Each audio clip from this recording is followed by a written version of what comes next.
Welcome to the Bitcoin Business Podcast, where I'm your host, Brandon Karpeles. Today I have with me Jake from Airbtc. Excited to have him on. I just had a double espresso, and Jake is one of those guys who I've been talking to, and we've just been flowing. So who knows where this thing's going to go, how long this thing's going to go, but we're going to start talking about what Jake's doing with Airbtc, and we'll just jump right into it. So welcome, Jake. Thank you for your time today. Thank you for hopping on here. And why don't you start just by telling us, one, how you got into Bitcoin, and then, like myself, what made you want to start into basically a startup and start your own business and go down the next crazy step in life after going down the Oh, Bitcoin that's path. awesome. Well, thanks for having me on, Brandon. I really appreciate that.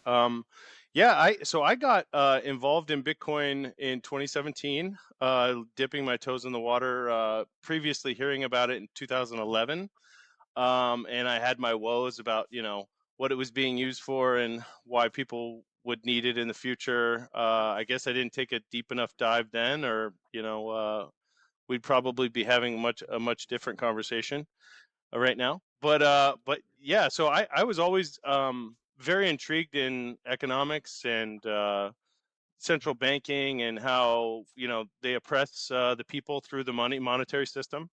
And so when 2017 came around, I kind of my eyes were opened and um, very receptive to what the community was saying and what it was being needed for, and it's only taken off from there. Um, I actually got involved with Airbtc. My co-founder Andre, he's from South Africa, and he was in his living room, and he made a site with mirrors, and that's just literally just pictures on a website. He had a great idea, and I had been looking and doing Airbnb short-term rentals, and looking to as being a Bitcoiner at the same time, looking for an outlet to try and rent out my places for Bitcoin. And then I came across Airbtc, and it was literally just a WordPress site with like a couple headers and stuff. And I reached out to him numerous times, and we created a great relationship, and we've helped bolster this. Now the project has been live. Our site's been live. I think it's like 10 months now, or 11 months. We have about 400 listings all across the world currently, but we have a lot in the pipeline that are going to be coming on over the next coming weeks and months.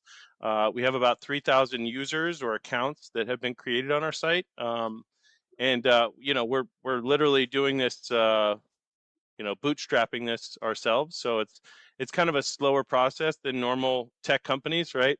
The normal tech world would, people would raise 10, $20 million and try and get on a rocket ship. So we're still on a bicycle, but we're about to put engines on it. So Well, that's the low time preference mentality of Bitcoin, right? And we're in this situation where all of us that are going to start businesses, trying to do our own thing, we know there's going to be a need for this. We know there's going to be a demand for it. But right now, we're kind of going through the same thing at Sovereign, who the Bitcoin Business Podcast is under the umbrella of Sovereign. And we're kind of finding the same thing. It's like, yeah, we could raise $20 million, but what are we going to go buy Bitcoiners to come, in your example, go list on your site? Are we going to, what are we going to do with that money? Are we going to just hand it to business owners and go, here's a million sats, find out why this is important?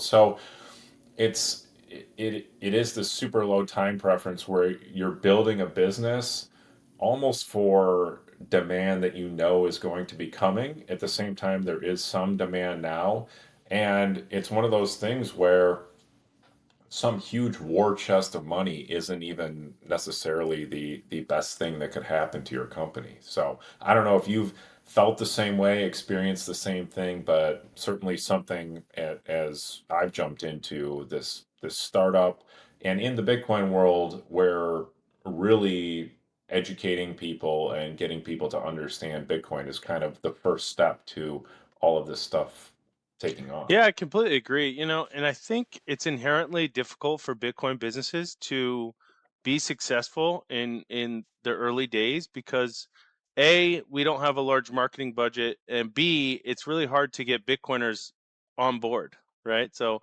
for our business, we're a vacation rental platform built natively for Bitcoiners. And we're trying to help people find and book and pay for short-term rentals around the world using Bitcoin for payments.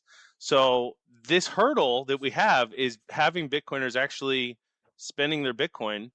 It's I think there's many different ways to look at this, from our perspective, but we have this mentality of spending and replacing, and that we have to get the Bitcoin in as many hands as possible. And I think the sentiment for most people in the industry is like, hey, this is digital gold. I'm going to put it away in my safe and I'm never going to touch it. And hopefully, when I wake up in 20 years, it'll be $1 million, right? But I think the only way that we actually get to that point is that we need to distribute it amongst the people, right? And that's my personal opinion. That's our personal opinion at Airbtc. We really need to get people on board. But to your point, I think it starts with the education. 100%. I've been so surprised getting in the Bitcoin space. I love all our Bitcoiners, and so many people are doing such wonderful work. And I've just one of the things that has just shocked me is how ignorant of personal finance Bitcoiners actually are. That they are that just like you said, I was studying economics and central banking, and they understand this entire macro world and debasement of currency and inflation. Yet at the same time, some concept of well, I spend my dollars and I save in my Bitcoin. It's like what you're still foregoing holding Bitcoin. And additionally, you could, just like you said, if that really is a concern of yours, that like, okay, I spend my dollars, you can just spend your Bitcoin and buy with your dollars right back. And honestly, checking out with Bitcoin is 400 times easier than checking out with fiat, anyways. Putting in 16 digits and your full address, and especially for something like this where you're not even delivering a product, you're just checking out and booking a reservation. I mean, that should be a one click, boom, done. Spending in Bitcoin, just the friction alone is much easier. But there is some sort of psychological hurdle. I haven't been able to figure it out where Bitcoiners just don't understand the concept of if you're not if you're holding dollars, you're not buying Bitcoin. And then when you go to spend something, if you want to hold the dollars, you could just spend in Bitcoin and then buy the dollars back. So, or excuse me, buy the Bitcoin back with the dollars. So at the very least, you're helping the Bitcoin community, you're circulating Bitcoin around. There's some sort of network benefit to you as a Bitcoin holder. If all your sats are in cold storage and multi-sigged away and you couldn't even touch one of your sats, uh, the the idea of strengthening the network that supports everything in that cold storage, you should be circulating Bitcoin around. You should be spending in that because that's actually strengthening the thing that is the bedrock for your savings. And so even even if you were just to look at it purely from a okay, uh, I'm going to ignore the finances, I'm going to ignore the friction, whatever else. You're at the very least you're strengthening the network. You're buying the Sats back. It's a net wash, except it's the exact same thing if you spent dollars, except I'm facilitating this medium of exchange, this economy in Bitcoin, and I'm also making the network stronger when I do this. And I don't know how we get over that. I don't know how we instill that in people. I'm not sure. And there's even tools like Stripe where you can just pay directly in dollars if you want. So all this, I'm personally of the belief that if you're buying stuff in Bitcoin, you're just moving from an address to an address. That's not a taxable event. Consult your local tax attorney, not financial advice. entertainment purposes only, blah blah blah. But at the very least, if you are somehow concerned about that and you're scared of Daddy IRS knocking on your door because you paid for an Airbnb in Bitcoin and didn't report it on your tax return, um, you can still use tools like Strike where you put the dollars in. If you're using dollars, you're KYC'd. So what do you care? It's not a privacy issue unless you're paying in physical cash, which you're not doing for online commerce anyways. You're paying with a credit card that's KYC'd. You're literally entering your KYC information just to check out. So why wouldn't you use a KYC platform like Strike where you can just pay in dollars, either over the Lightning Network, over the Bitcoin network, and there's no capital gains. Like there is no excuse for Bitcoiners to not be doing this stuff. And I don't know how we get over that. I apologize. I've gone on a little bit of a rant here, and you got me fired up here. But it is something that sticks in my craw. It bugs me so much, and I don't know why it's such a hurdle to overcome with I think people. it's a time thing, like we were speaking about before, this low time preference. But the idea that Jack um, didn't put, the payment rails in place, like just recently, Square has introduced Lightning payments to all their POS systems, right? Brandon, I thought that this was going to happen years ago, right? And we probably Yeah, you and me and we both. probably wouldn't be sitting here talking about this. Oh, Bitcoiners won't spend their Bitcoin. It probably would have. We'd be in a completely different situation because it takes time for people to realize that how easy and frictionless this is, and the fact that we're saving. I know people, Americans especially, they're not really like looking at their books like, oh, how much did I spend on credit card fees and whatnot. But in reality, I mean, there's a payment cost savings of like 2 to 7 to 8% depending on like foreign exchange, right? With these Visa transactions or Mastercard or any of these larger cards, that you'd be saving if you use the Lightning Network, right? But there's I No, go no, ahead. no, there Sorry. just really hasn't been an outlet to do so. I know you can do a strike out. I spent a lot of time in El Salvador and in Costa Rica, and they already have these payment rails set up, and everyone can accept Bitcoin in most of these places. But in reality, most Americans really don't have an outlet to pay for things in Bitcoin unless they go to a Bitcoin only business like Birdflip or like one of these purveyors of clothing or FOMO 21, right? They have an outlet to do so. But in reality, the local barbershop, they don't accept Bitcoin, right? It's because their POS system is tied into the traditional banking system, and it's really a hurdle for most Americans.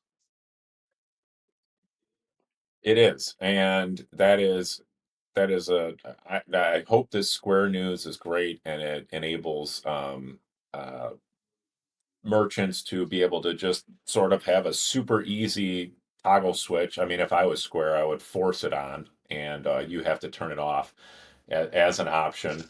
But uh, getting back to more of the point of paying stuff online, it, uh, a company like yours, like Airbtc, that actually does accept Bitcoin, you that's amazing. It's what every Bitcoiner should want. And then at the same time, there are options that are still better than the fiat rails to go ahead and pay. I mean, I would much rather pay a Lightning invoice over Strike with my dollars than I would checking out with a credit card. Like that's or a debit card, I guess, whatever. But either way, it's kind of mind numbing to me why we can't get over that. And to your point, now it's being offered. There are these opportunities. There are places to actually use this, and let's take advantage of it. And uh, hopefully, like you said, this Square thing starts getting that ball rolling. And it's interesting. You mentioned the fee thing. I was having a conversation with someone where they were like, "Well, I swipe my credit card. I pay no fees." I said, "You think you're paying no fees. However, the restaurant has taken that 3% that it costs to process that Visa transaction, and it's in every single item on this menu." I remember specifically saying that, and I kind of blew this kid's mind. He was like, "Oh, so all of this would just cost 3% less on this menu." if we weren't using Visa, if everyone was paying in cash. I go, yeah, sure. You look at go to any gas station, they will offer you a cash discount. A lot of mom and pop restaurants, the same thing.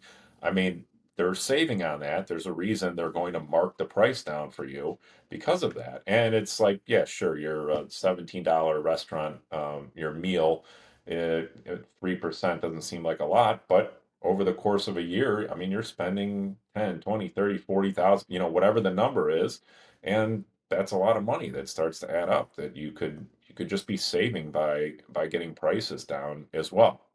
Just another reason to use your Bitcoin and encourage the economy here. Yeah, I So completely agree. And I think it's even inflated more than that, right? Like 3%. I think, for and sure. especially since COVID happened, everyone's prices have not come down, and inflation just is rampant. And they're just like, well, the customer is used to now paying $20 for a hamburger and fries, so well, we can get away with it, right? And next year it'll be 22 or 24, and so on and so forth. And it will never be a reality check until somebody looks backwards and goes, oh wait, I see this Walmart shopping cart that I checked out in 2017 with. Why the same items? Why am I paying double? Right? It just Yeah. slowly they're chipping away at every fabric of our understanding of finances, right? And we're so, as Americans, they've got us thinking about TikTok and these sports games and all this stuff that our focus isn't really focused on what really matters, right? And I think it's done purposefully. And I hate to go there, but most Bitcoiners probably understand what I'm saying. That once the veil is taken off, your eyes are open to many things. Yeah, I mean, look, every single restaurant tab now has like four things that were never on there. There's like a medical insurance fee.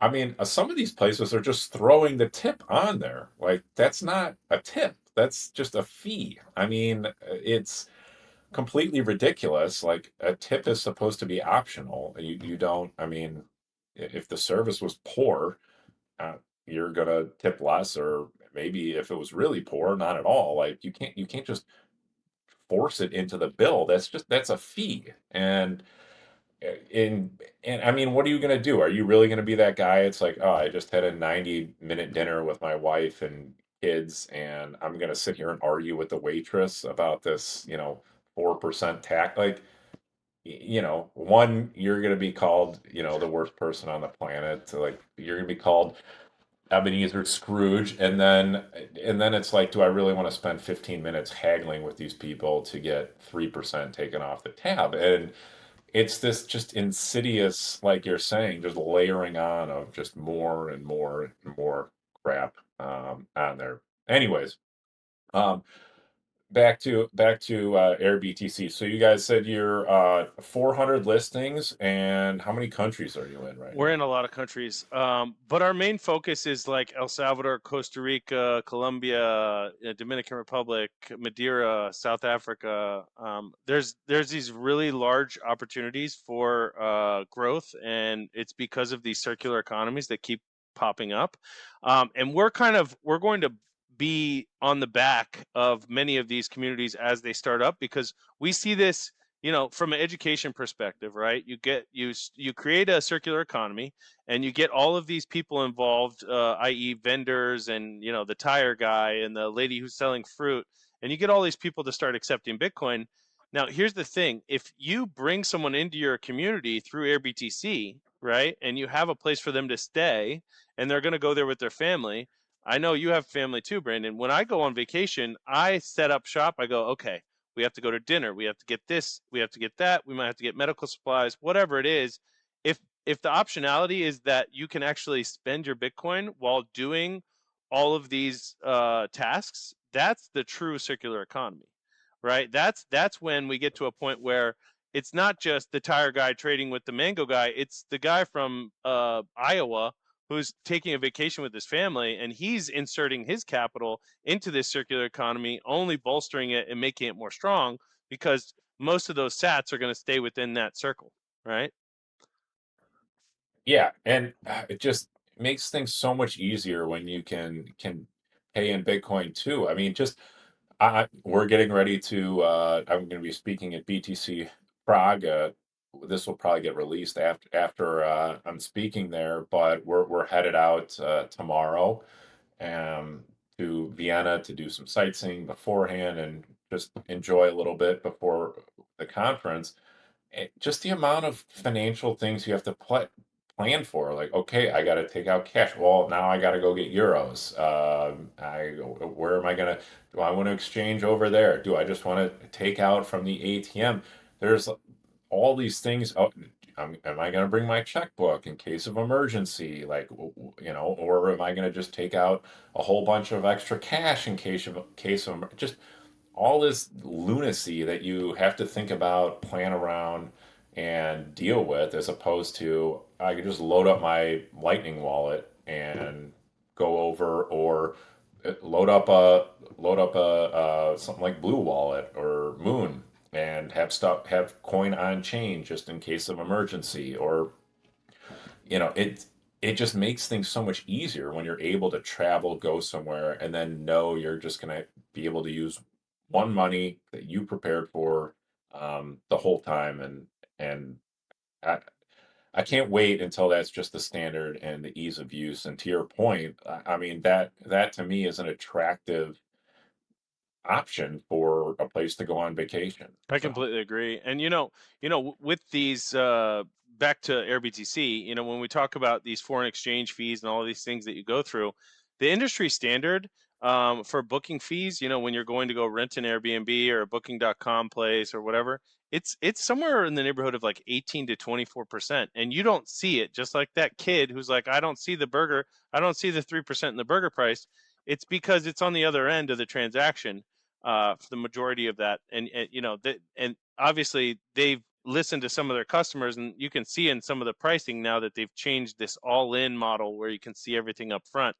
But even then, they're hiding some of those fees. But I think we're kind of far off, Brandon. And I hate to be a pessimist in this regard, but like truly, all the powers that be, they don't want us to have one sound money that we can go and have a Swiss bank account on our highly encrypted phone, and they don't want that. And it makes sense from their perspective, but I think everyone's trying to push for these CBDCs and these stable coins, which I think that's the Trojan horse, right?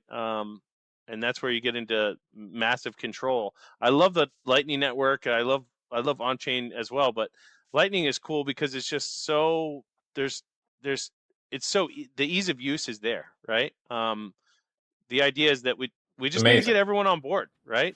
So you're doing your job, I'm going to keep doing mine, and hopefully we can get people to actually use their Bitcoin on a daily basis. I'm with you, man. I don't want to say pessimistic. I think that's the wrong term, but it's going to be slow. It's going to be real slow, and it's unfortunate. I think that's the reality. I mean, we're definitely fighting. There is definitely the sort of black pill pessimism side of, we are fighting a lot of people's livelihood, power, control, and they're not going to make it easy. They're not going to go down without a fight, and that is definitely part of the battle too. Um, I was actually just talking to someone about one of the panels I'm gonna be on in Prague, and we were talking about this very thing about the CBDCs and stable coins and all this stuff, and I said personally I have kind of a controversial take that I think the CBDC would be the best thing that could happen to Bitcoin, because it's going to wake people up real, just like COVID woke a lot of people up as to what was really going on with the CDC and the FDA and the government and these big corporations and big pharma and the scam that is our medical industry and all this stuff. I think the CBDC would have a similar effect on the monetary side, where you would just have this great awakening of zombies that are just walking around, swiping their Visa and using the fiat rails. I personally think it would be amazing for Bitcoin. But that being said, it's all coming. It's all going to be rolled out, and yeah, we're going to have to educate people about this. We're going to have to keep doing it, and hopefully we can. we can facilitate companies like yours, companies like ours, where people are spending in Bitcoin, using Bitcoin. But it's going to be a battle, that's Y- for sure. It's definitely going to be a battle, and it's going to be, and it's just like every time you think you've lowered your time preference enough, it's like get it lower, and Well, so I hope that it's you're right. Hopefully we get to a point where the CBDs do waken people, but the problem is I think that it might lull them even more into this trance and just go, okay, well, this is the next move, right? But to have another take as well, I think we've already had CBDCs and just like nobody's really told us that we have had them, because I mean all of your one transactions have been tracked and traced, and maybe they can't turn it off how we perceive them to be able to turn it off, but they can turn it off. And with a switch of a button, they call the bank and go, "Hey, he's no longer banked at whatever, Chase or whatever," and they could just say, "Hey, you've got denied service," right? That's their right. we saw it with the Canadian truckers. It's happened to all sorts of GoFundMe projects that aren't in favor with whoever's in charge. And yeah, we already have a CBDC. They control the supply.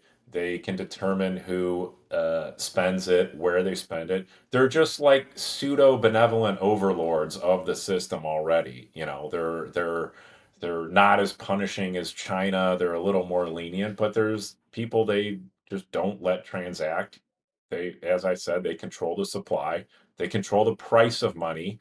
They're digitizing the dollars digitized now. Oh They're yeah. not literally The printing this meme dollars. They're where the just guy's going adding, like this and it's being printed out of machine. No, it's not being printed like in that regard. yeah, right. They're just adding zeros in a spreadsheet, and it's as simple as that. And I agree with you. I think we're already there. And I do think the only difference would be them really, really forcing the sort of control of what you can buy and can't aspect. Like if they started putting their thumb on that scale, again, that's kind of like the point of the CBDC, right? Is that okay, we can tell you what you can buy, what you can't buy. Like I think that wakes people up. And I think in the current they can do that in this current fiat system. I mean, that Canadian trucker protest woke a lot of people up, especially up in Yeah, but Canada. will here's the real question. Will you be able to buy Bitcoin with some shitty CBDCs in the future, right? No, you're not. Or it's going to be. I need a trillion of those CBDCs for 100 sats, or whatever it is. It's yeah, the exchange rate's going to blow out. No one's going to want the garbage currency, and that's kind of my point is that you're going to get sort of the market forces showing everyone that yeah, this other currency is garbage. Why would you use it? You can't.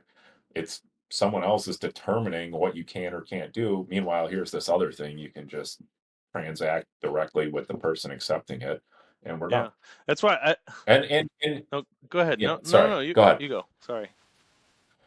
Oh, sorry. I just I've been listening to the Reorg podcast, which is my favorite podcast out right now. It's Michael Goldstein and Piero Shard going through the old Satoshi Nakamoto Institute papers. And the last episode I listened to, they were talking about the black market and um, how in the United States we think of it as like this illicit thing or some sort of evil deeds are being traded for money. But the reality is, in most of the world, black markets are just the market that the government doesn't allow. And people in my wife's family comes from Poland, the communist Poland. It was the USSR, and the entire country functioned on a black market. People would trade goods and wares, and they would get dollars into the system. So, like, there's this, oh well, business owners, if they put out the CBDC, they're not going to be allowed to accept Bitcoin, and it's like they're just going to do it. Like we've run this experiment before, like so. We know how this ends. That people need to eat, people want things, and if the government's telling them they can't do it, they're not just going to stand in a bread line and not get any bread. Like that's just not going to work. So I kind of welcome it. I do too. I mean, it kind of reminds me of we drink raw milk at my house, and it's highly illegal to purchase raw milk. So they have to actually on the sticker that they put on this milk, they say it's not for human consumption, which is just kind of laughable, right? That it's unpasteurized milk. We have a well, it was just forever. It was just called milk, and we have a place, an Amish store that sells raw milk here, and you have to sign a waiver. One, that you're not a fed, and two, that it's going to be for your dog or cat. Don't narc me So, out, bro. yeah, You know? yeah, man, yeah. Well, it's for your dog, right? Yeah. Yeah. He's thirsty. No, but I would agree with you here, because the idea that when people say that you can't stand over the line, you have to be 6 feet apart. There's a certain percentage that goes, okay, if I stand outside of 6 feet, then and I'm going to tell on everybody else, right? And then there's another portion of this population that is kind of like us, and we're like, yeah, I'm not. I'm gonna stand 3 feet. I'm doing 2 feet. I'm gonna get real close and pretend. And they push the envelope, and I think it's good that we're not all just like robots, and we're just gonna listen to authority. And as people, as we are a great in numbers, right? And if we demand as a populace that we have to use this as for goods and services, then that's what is going to happen, right? It's just a matter of time.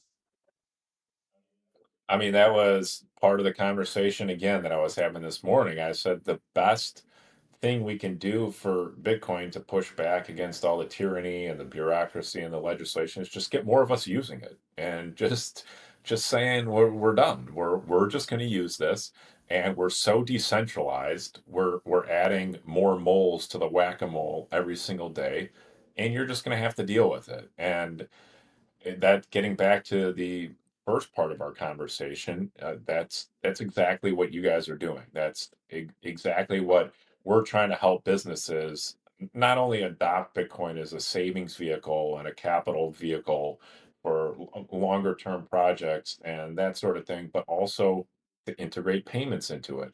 Now you can accept payments in this, and people forget. It was just over 2 years ago, the Silicon Valley Bank incident. I mean, that was a complete failure of a bank, and basically the government had to step in for billions of dollars, well, the Fed, I guess, technically, um, had to step in for billions of dollars of bailouts, making sure people got their money. But I remember not only was Bill Ackman and all these crazy guys going, "We need a bailout because magically it's your money, you need a bailout." But there was a huge concern of businesses freaking out, like, how am I going to pay vendors? How am I going to, I have millions of dollars or hundreds of thousands of dollars, and I'm just not going to be able to pay anyone. It's like you need the ability to get off of these rails. These rails are like 150-year-old literal physical rails that have been rusting for 148 years, and it's like, yeah, the train will keep going on it until it doesn't. And at some point, the rails are going to fall apart. The train is going to fall off the rails, and you're going to have a solution beyond just relying on those Well, rails. I think as Americans, especially, they're fat, dumb, and happy. And I'm a little overweight right now too, so I'm not casting aspersions, right? But because I do live in a glass house, but over here. But the idea is that like it's not, we don't understand it until it's on our front door, right? But these other Yes. countries, like you were talking about, your wife's from Poland, or and I, we spend a lot of time in Central America, in El Salvador. These people don't have a pot to piss in, right? They have the banking system is so flawed that they need to spend $50 a month to keep their money in a bank, and then on Sunday or Saturday when they're not working, they go stand in line for 3 hours at the bank to make a deposit or a withdrawal. So they need Bitcoin, and they need it now, right? And that's why as Americans, we have all these options, right? We have the ease of banking. It's so easy to get a bank account. the Visa and credit card, and we see these fees. Oh, we're not worried about 2%. It's okay. It's convenience. Nobody wants to stand in line at a bank. I mean, but the idea is that when these things are at the forefront of Americans' minds, and I think it's coming to like some head here shortly. But you saw what happened at the bank that you were just talking about, the SVB, right? They came, That's yeah, I V. think, right. I don't know, Silicon Valley Bank, There were too many time of acronyms. There were like 9 acronyms, and they were all sharing the same right? 4 letters. But So so yeah, so people were like, oh yeah. yeah, how am I going to pay vendors? This is how fake the system is. They go, hey, don't worry about it. We're going to figure it out. We'll give you credits. We'll give you dollars and credits in this in another account over here. Huh? Well, okay. And then in the news media, we stop hearing about any of these things, right? So it gets swept under the rug, and let's just keep going down the road. But in reality, there's probably what, 1 million people that had their money in that bank, or 1 million corporations, whatever it was. Eventually, they were all made whole over over a couple month period, um, and it kind of was like, nothing burger. Uh, but if that Yeah. happens at a big bank like Chase, or if it happens at a Bank of America, when you have, one third of the population doesn't have access to their money, this is when we come to the brink, right? And the other thing too is, I mean, in that situation, I mean, I think we're probably both of the same mind that they're just never going to let a JP Morgan Chase fail, just like they did. They didn't let Silicon Valley Bank fail. It was a tiny nothing bank on the West Coast. I shouldn't say tiny nothing. It was more than that. But um, what did they have to do? They had to print the money. They had to liquefy the bank's balance sheet.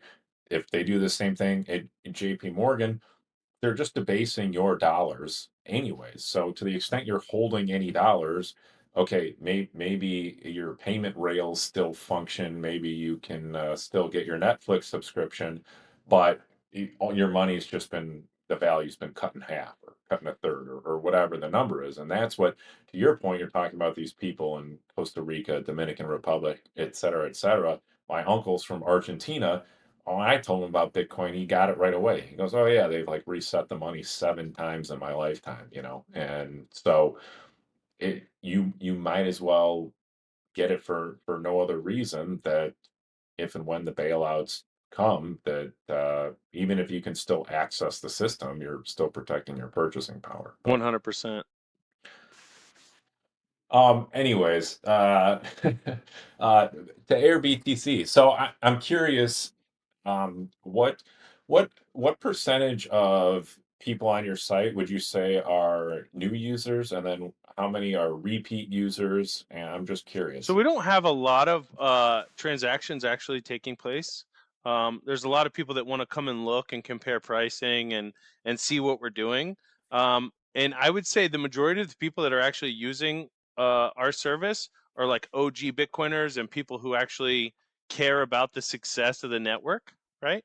I wouldn't say it's newbies. I think maybe the newbies are going to come in and make a register a profile and be like, hey, I back everything you guys are saying, and then they're going to go book on Airbnb. And that's a real big problem. And and I say, to what you were speaking about before, it's like a low time preference. We're actually creating this so for future use, right? But we need people to start using it now, and we need to do it quite quickly, because if we're going to make any sort of headwind, it's going to take the people being on board here. Yeah, we can take $20 million of capital.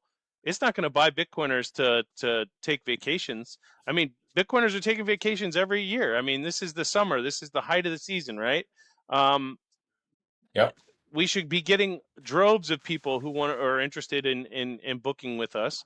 Our prices are very comparable. It's actually a little bit less than Airbnb because of the fees, but people aren't doing it because of uh, these mental blocks that they're having about getting rid of their Bitcoin. But they think it's a finality thing, and we think it's a spend and replace thing. I think what will help us in the future is the fact that people are going to take these Bitcoin backed loans, and instead of actually selling their Bitcoin, they're just going to take some money out, some money off the top, and at a 14% or 13%, whatever their rate is, and go on vacation. So I think that'll help us in the long run. But still, people are, every day that BlackRock or these ETFs or Sailor keeps buying Bitcoin, it's not really doing the network any good, right? Right. I mean, it's doing I mean, it is helping the price, but in terms of actual innovation or things like that, no, I it's would not. say it's centralizing, Well, and that's to my point, is like the centralization of Bitcoin was so prevalent early back in the day that Satoshi sent an email to the guy in Jacksonville and was like, "Dude, you got to spend some of these Bitcoin. We have to. You've mined, right? He mined all the blocks of a certain period, and he had a lot yeah, of Bitcoin, and everyone's like, "Oh my God, he's probably broke. He spent 10,000 Bitcoin. He had way more than 10,000 Bitcoin." So yeah, that was a nothing yeah. burger. But, well, I'm definitely going to sign up for this, and I'm going to. I mean, I would just encourage Bitcoiners just always just go here and before you're going somewhere, see if something's available. I mean, that's kind of what I do before if I'm going to buy something, I look on Nostr or wherever and see if I can find someone that's doing it in Bitcoin. And if not, then I'll go to Amazon or whatever, but I'm still buying Amazon gift cards with Bitcoin. So I'm doing my part. I'm a hero, but Nice. I'm definitely going to sign up for this. And so, um, yeah, I'm gonna make a commitment to every city we go to going forward, that we're gonna do an Airbnb to look at this. And I think that should just be the mindset of Bitcoiners in general is look for the Bitcoin option first, and then if there is nothing available, okay, so be it. But Well, just so um, now, if you go on our website, to all your listeners, if they go on our website and they don't see something they're looking for, every day we're adding options, and we're actually going to be adding hotels and larger chains of hotels shortly. So I would encourage people to come back often and just keep checking in and see if there's something available in these areas that they want to go visit. that's awesome, man. That's great. Um, So how do you I'm just curious your thoughts. How do you see this uh, I mean, do you think this is like a 5-year thing, a 10-year thing? Is it really just going to have to be alongside Bitcoin, or do you think there might be some other way to get like you're doing with the hotels here?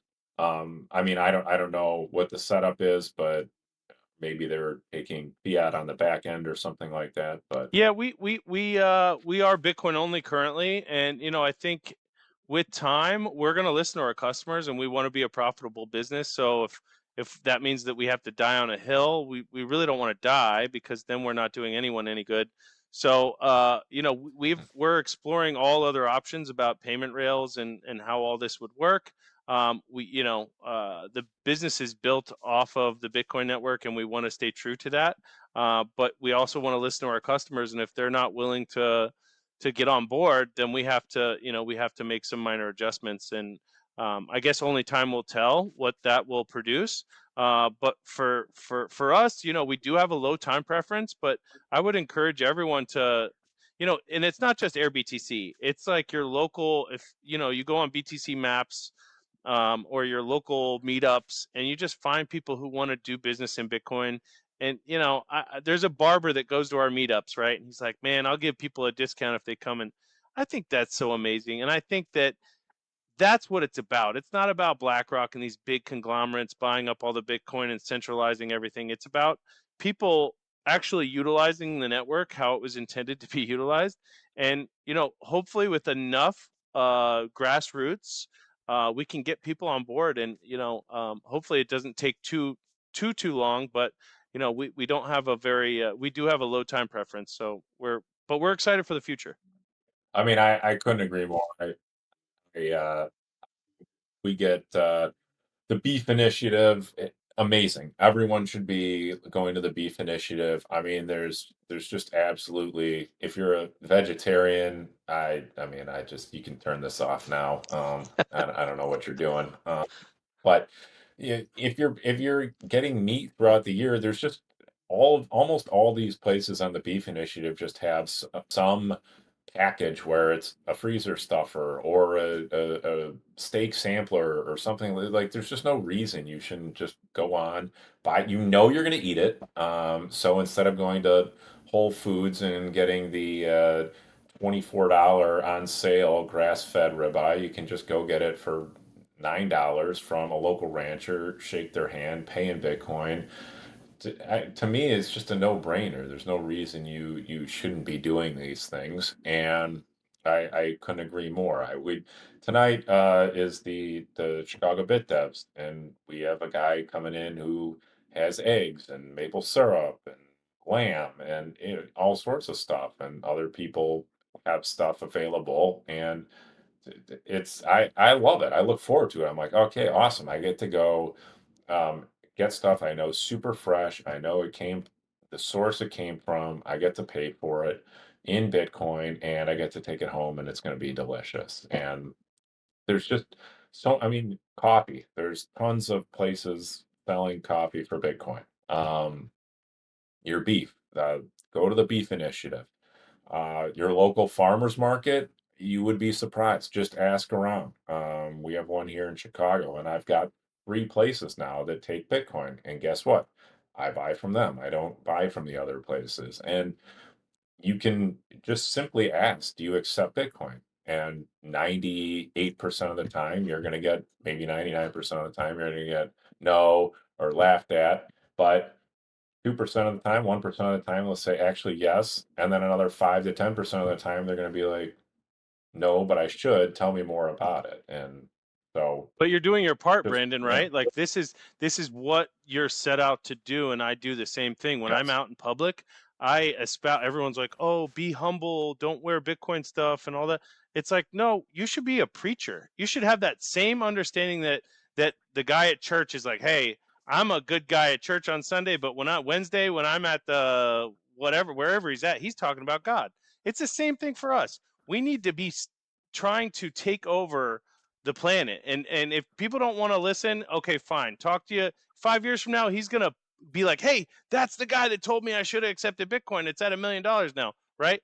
But you're trying to help people while you're doing this because you all know that your time and energy has focused on this and it would help them out. And I think this like circular economy, I mean, the Bitcoin circular economy is growing faster than the internet did, right? You're either going to get on the train or you're not going to get on the train. I hope that people do, right? But we can't be sedentary and go, well, he said no, he's not going to accept it. If I go back to that same guy next week, I'm going to be like, hey, you accepting it this week, right? Yeah. Next week, hey, yeah, today is today the day, right? Because eventually he's going to say yes. I mean, it's a sales tactic, but at the end of the day, you're trying to help these people out, right? yes. You're absolutely making these people's lives better. And I hate the, oh, I don't wear a Bitcoin shirt, or oh, this guy's going to get like rich guys have been wearing rich guy shit forever. Like it's like getting attacked, getting mugged, getting assaulted. Yes, like that's a possibility in life all the time. Like people are gonna figure out, I mean, yeah, sure, I guess, you know, I guess Bill Gates could. He probably actually does drive around a Prius. That's a terrible example, but now all the rich guys try to look poor. But um, you know, sure, you could keep a super low profile, and I mean, but at the end of the day, like criminals know who has money, and they know where the point. Like you're not.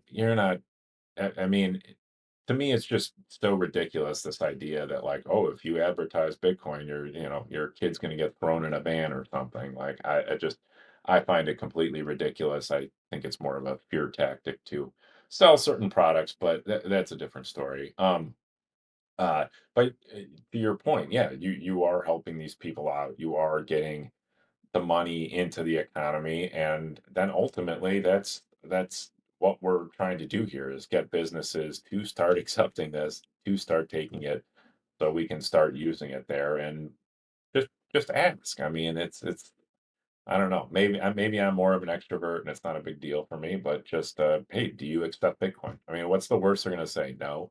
Well, the Laugh at you. You're a bit been laughed at your whole life. Right, Like exactly. just I mean, the beef tastes better when it's paid in Bitcoin. I know it sounds crazy, but same with the coffee, same with all these things. And it may be part mental, but at the end of the day, you know what you're getting, and the fact that you can look somebody in the eyes and go, "Hey, is this grass-fed beef?" and they're going to say yes, and we accept Bitcoin. It's like it changes your day, it changes your month, and then every time you go in that freezer, and you're like, "Man, this beef was it's sacred. You don't want any of this to go to waste. You're not going to overcook this." no, no, definitely not. And I'm not throwing out the organ meats either. I'm eating all of There it. you go. And I mean, it's true. The things the things I and you know that you're getting a quality product because eventually one day it won't be the case, but right now, um, I also a service like yours, if you've ever dealt with Airbnb in any way, shape, or form, trying to get a refund or complain about, I mean, it is like a nightmare of all nightmares. We had an absolute, when we went to the Bitcoin conference in Nashville in 2023, we had the place was ridiculous. Like, there were blood stains on the floor, the bathroom hadn't been cleaned. I mean, it was completely ridiculous. And, wrote a very I've never written a negative review about anything in my life, but I was like, this is so preposterous. Complained to Airbnb, what just nothing, just went nowhere. And it was just like, okay, how much time and effort do I want to put into this? When you're dealing with companies, especially now in the Bitcoin space, there's gonna most likely gonna be high integrity. Two, the people actually care, and three, they want to put out a good product. So you're going to have a better interaction with the person if something does go wrong, if there is an issue, and it's just a better overall experience, and you're getting higher quality as I well. think the higher quality is double sided to your point, Brandon. It's not just the host not having bloodstains, right? They're going to say they have hot water. If they don't have hot water, they're going to get, we're going to give you an immediate discount or refund, or somebody's going to come and figure that out.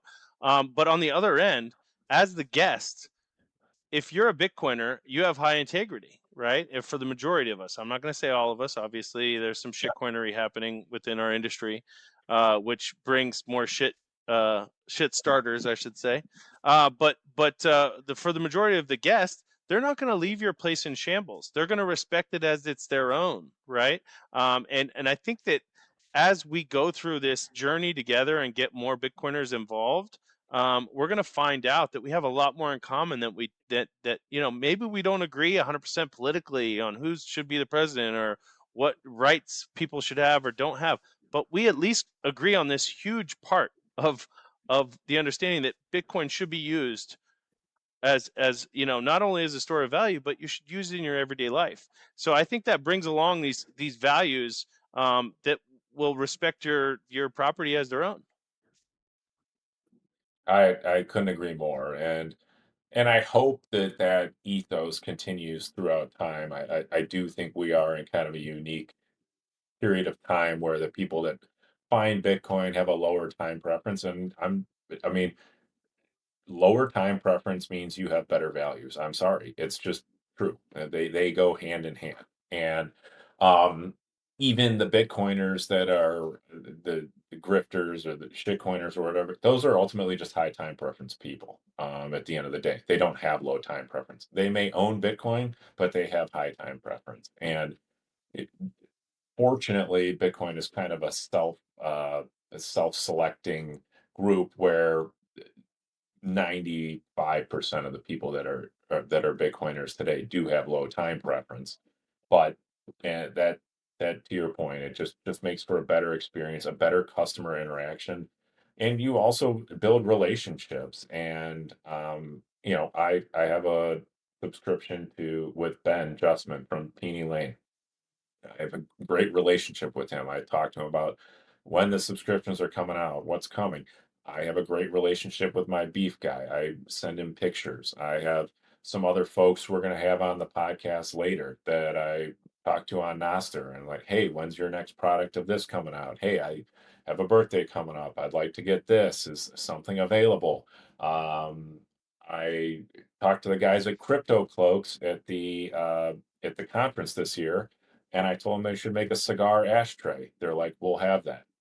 So you're able to foster these great relationships and love it. Yeah, my coasters are in the other room, but yeah, I love those yeah, guys. those guys are Yeah, great. for sure.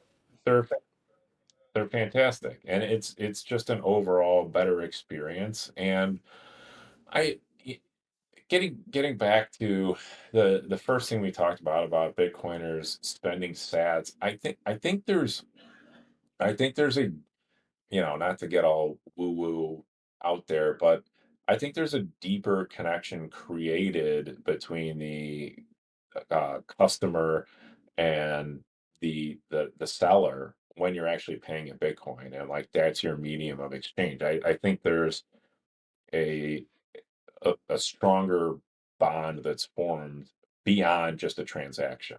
And I think there's something else there.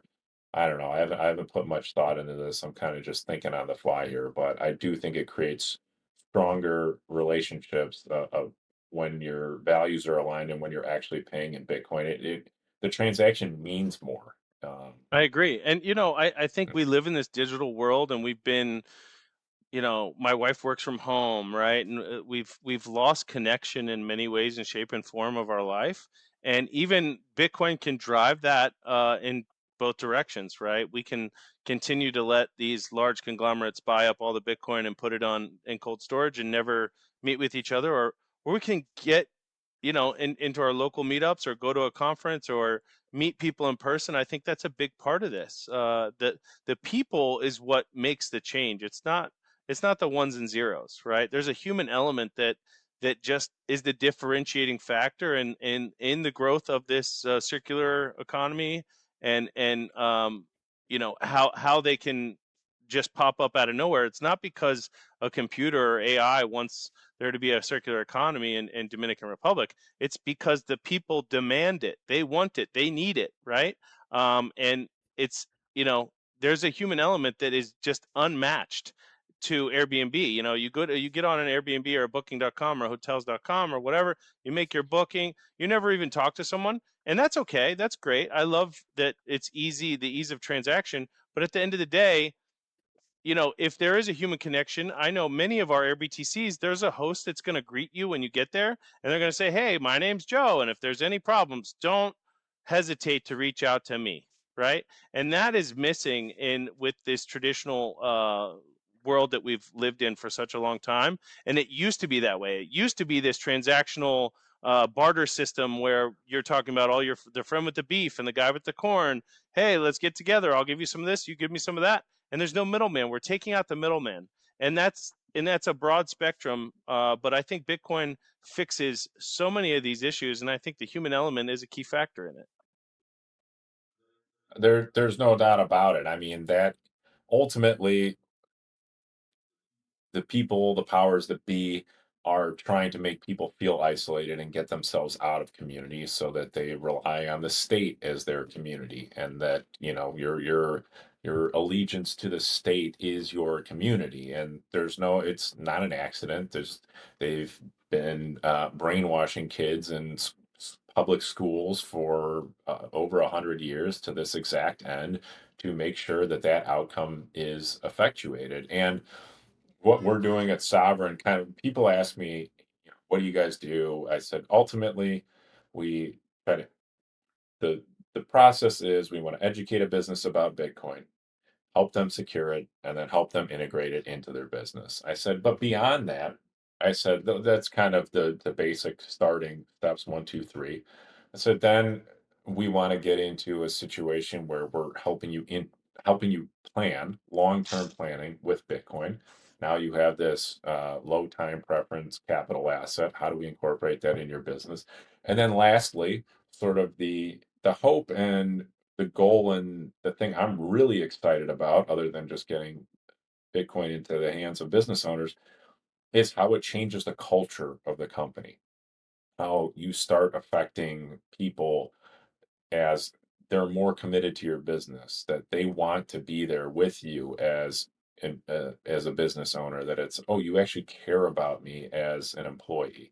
Oh, we have a long-term shared mission, as opposed to just your employee number 17 and you do this and whatever. Here's our prevailing market wage, and that's that. It's like, yeah, you will get a prevailing market wage. We're not going to, fight the market, but we're going to save as a company in Bitcoin. I'm going to encourage you to save in Bitcoin. And now we have this symbiotic relationship where we're trying to make each other's lives better simply by the money we're using. Yeah, the most successful projects or companies are those that say, "Hey, you know what, Mr. Electrician, you're going to own a small portion of this company. So every morning you wake up, you're going to go, you know what, this is my company. I'm going to do the best job I can do today and make effective change when I can and how I can." And if you do that day after day after day, and you have a whole team of people, I know I've met some of your team, and I really, really think that you guys have some amazing people on staff. And it's that's the biggest part of the equation is the people. And if they can have the mindset that they're an owner, or they feel like the shared mission is, everyone's on the same page, moving in the same direction. That is how change is affected. 100%. Thank you for the kind words. I mean, I couldn't have nicer things to say about our team. They are just truly a great bunch of people, and it's interesting too, this concept of shared mission and everything. It's like we have the actual business we're trying to run, and whether you're um, whether you're an OEM for the auto industry, or you're a paper processor, or whatever you're doing, um, the added buy-in of the Bitcoin, quote unquote business of you have this shared mission, this shared equity, for lack of a better term, in this other thing as well. And that's just another layer of connection and strengthening the relationship and working towards a common goal that gets to get fostered on that level as well, which I find super cool that Bitcoin is almost like this. It's money, but it's also sort of this universal mission investment equity that everyone has that's contributing to it. So do you find that at Sovereign it's difficult for you guys to get customers on board, or because of the lack of education, or what do you think the biggest hurdle is for y'all's business?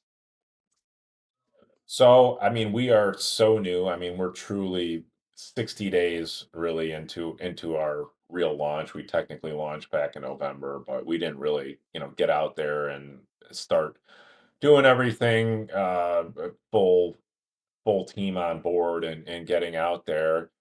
I would say absolutely the hardest part is the education, is just finding companies. Like, how do you deliver the message to the company that they need this thing? And we've had, good success with kind of like warm leads, or hey, I know I need to know about Bitcoin. I need some help. You know, come help me get set up, and then help me implement this. Like the hard definitely the hardest part is convincing business owners that they need it. One, I would say an even more difficult part is convincing the people that we interact with on a daily basis that Bitcoin is needed. And because ultimately, at the end of the day, almost all of our business is going to, we do have some sales folks and they're out there, but most of our business is going to come from people saying, hey, there's this group of guys and gals that I know and that I trust and that I want to send this business owner to feel comfortable getting onboarded to Bitcoin. And the people in our network that we know like that, we do know a lot of Bitcoiners, but I mean, I would say the average Bitcoiner, probably 95% of their personal network is non-Bitcoiners. And it's getting sort of that one step away from you, the what's the 1 degree. So that 1 degree away from you to recognize the need to pass other people through to you to help them do this. And it's so the people close in your network where ultimately that's how we're going to be getting business is, hey, I think you should talk to this company. Convincing those people that they actually need to refer people to us because it's a worthwhile effort. I would say that's probably the most challenging. Well, there's definitely a need for it, right? I think a lot of people, it's kind of a scary thing to think that someone else has all the answers, and I'm not saying it's my perspective, but some people do have this understanding, like, what they don't understand is kind of scary. Um, and it might be difficult for some people to swallow that pill as well, to say, oh, someone might know something more than me. I don't know. My mindset is the other way around. I'm like, I just assume that everyone knows more, right? Until we get further down the line. But you know, I think especially you don't want to get this wrong within the Bitcoin space, from a consumer perspective, or a business owner who wants to convert, or wants to start buying Bitcoin. If you start doing it the wrong way, you're setting a bad precedent. So I would love to send more people to you guys, and getting it done from the beginning, from working from first principles is the best way to do it. 100%. And as CEO, my main thing is I want to preserve the integrity and the reputation of that is so much more important to me than anything else because to your point that doing it the right way is what's important and you can just torpedo. I mean, we don't have to go into the Bitcoin landscape is littered with companies that did it the wrong way, have tarnished their reputation, and they've completely torpedoed probably a much greater chance at success. And there is a proper way to do it, an honest way to do it, an integrity based way to do it, and that is first and foremost in my mind is making sure we don't steer people the wrong way and start from first principles, get people to understand it, not just be like, hey, get a bunch of this Bitcoin, just hold on to it, just don't talk to me for 4 years. But like, okay, we want to make sure you actually understand what you're getting, why you're doing it, and now let's move forward um, from that basis. So I couldn't agree more that that is so critical. Is maintaining a good reputation and maintaining your Well, integrity. I like your model as well. It's not like a one size fits all. You can kind of you get piecemeal. You can get the hourly if you want, or you can get the full on membership. I really enjoyed that, when you express those, how your pricing is done, and I think that's the way to go, because people from the offset, they might not just jump in with 2 feet, but people do need help, and it's awesome that there is an outlet for them that's not going to be completely one sided. I appreciate that, and we couldn't agree more, and we're super excited, and we're hoping that we can send a bunch of business owners on vacation to places they can actually use their Bitcoin. There you So, go. I see the melding of the minds here happening. well, and I mean that's another cool thing about being in this space is basically every single person we talk to, it's like, well, this can be a two-way relationship. Like you're providing a product and service. I we're providing a product and service, or product or service, and or service, I guess. Um, let's let's just keep this a two-way street, and there's just no reason we can't send people your way, and you send people our way, and at the end of the day, we're all trying to spread Bitcoin, and that's what's so cool about it. Yeah, I love that. So let's maybe we talk offline about. I'll give somebody a discount from Sovereign. We'll get the code ready, and we'll email it to all of your folks. Absolutely. Yeah, we'll definitely get that. Oh, doing business on air is the rabbit hole recap guys thing. There you go. So, uh, well, Jake, I really appreciate your time this morning. Again, I feel like we could just keep talking forever here, but why don't you tell people best place? Airbtc.online is the website, obviously, but anywhere else people should go check you Yeah, out, your partners, anything else follow you us want to on get out? Twitter.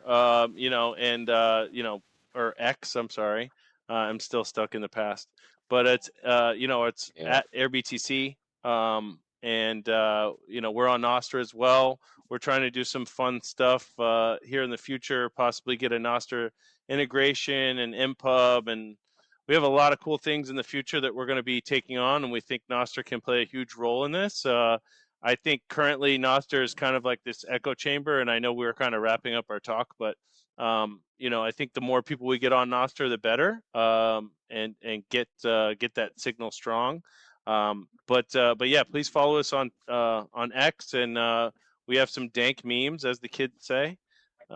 So just follow us. Go create a profile on airbtc.online, and share it with your friends. And we think that you're doing uh, the heavy lifting that Satoshi wanted, right? Going on vacation and spending sats, and supporting those circular economies all across the planet. So if there is a opportunity for you to take your family or just go on an adventure, please take the opportunity and go to airbtc.online, and we'd love to help you out.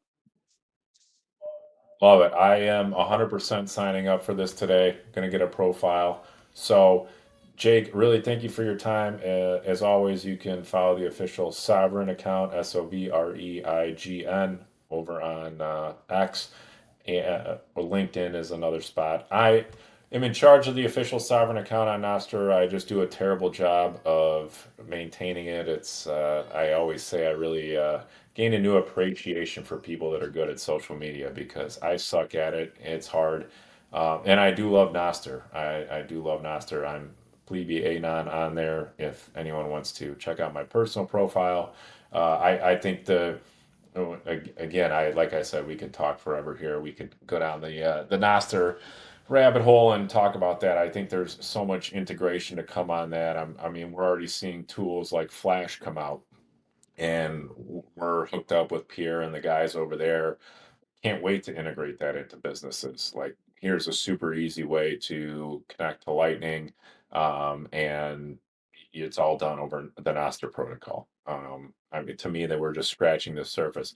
The talking about spending your sats, this idea of Nostr marketplaces and other things where people can, almost like a digital farmers market or a digital flea market or something like that, where all this transaction is just going to be facilitated and it's going to be so much easier. And I not to mention the benefits of cryptographically signed messages and just how, to me, that's going to be so important. I've been thinking the first thing that attracts me to Nostr was the fact that you had to cryptographically sign something to post it. I was like, well, this basically just eliminates hacked accounts. Well, I guess not hacked accounts if someone got your NSEC, but um, this basically eliminates fake postings, and you know exactly if the person posted it, if it's real, if it's not. And at the end of the day, what all that ultimately leads to is what we were talking about before: reputation and integrity. It will all be about, are you a trusted individual? Are you an honest person? And that's who I want to trust for information, for thoughts, for guidance, who I want to do business with, et cetera, et cetera. And I think we're just barely dipping our toes into the potential that Nostr has as well. So I completely agree. um, I know we were trying to rant, but yeah.